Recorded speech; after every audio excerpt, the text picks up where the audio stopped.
আসসালামু আলাইকুম। আমি আজকে আপনাদেরকে দেখাবো পাতি কুমড়ো দিয়ে মুগের ডাল ভাজা।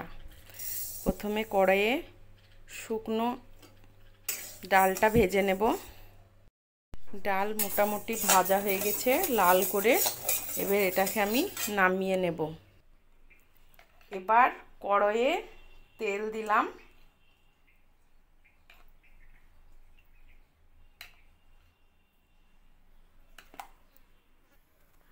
তেল গরম হয়ে গেছে। এবার দিয়ে দেবো 5 ফোড়ন, পেঁয়াজ কুচি আর লঙ্কা। আপনারা পেঁয়াজটা ইচ্ছা হলে দিতে পারেন, আবার নাও দিতে পারেন। পেঁয়াজটা হালকা ভাজা হয়ে গেছে। এবার আমি দিয়ে দেব পাতি কুমড়ো।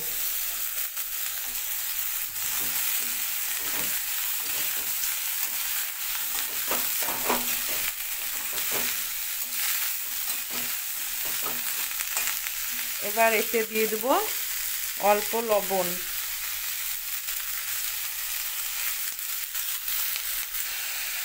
লবণ দিয়ে গ্যাসের ফ্লেমটা হালকা কমিয়ে দেবেন। এবার একটা ঢাকনা চাপা দিয়ে রেখে দিলাম। এটা আস্তে আস্তে ভাপুক।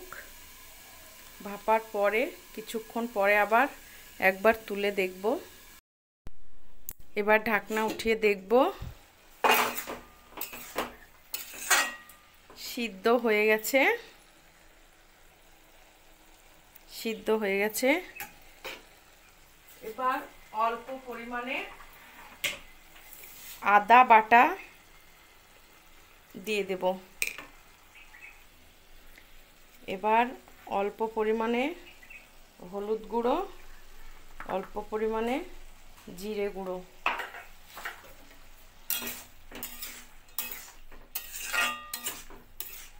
যদি হলুদটা প্রথমে দিই তাহলে কড়াইয়ে লেগে যাওয়ার ভয় থাকে, তার জন্য আমি লাস্টে দিলাম।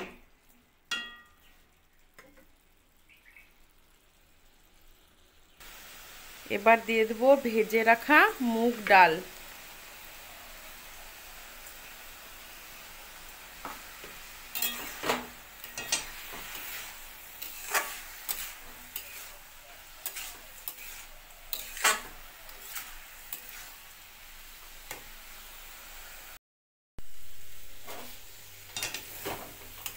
এটা ভাজা ভাজা হয়ে এসছে। এরকম ঝরঝরে হয়ে থাকবে। ডালটা খুব নরম হবে না, শক্ত শক্ত হয়ে থাকবে। আপনারা এটা করে দেখতে পারেন। আমার তো খুব ভালো লাগে এটা। হয়ে গেছে, এবার নামিয়ে নেব।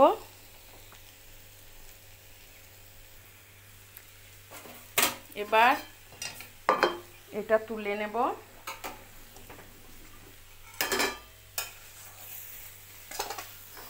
আপনাদের যদি ভালো লাগে লাইক এবং সাবস্ক্রাইব করবেন।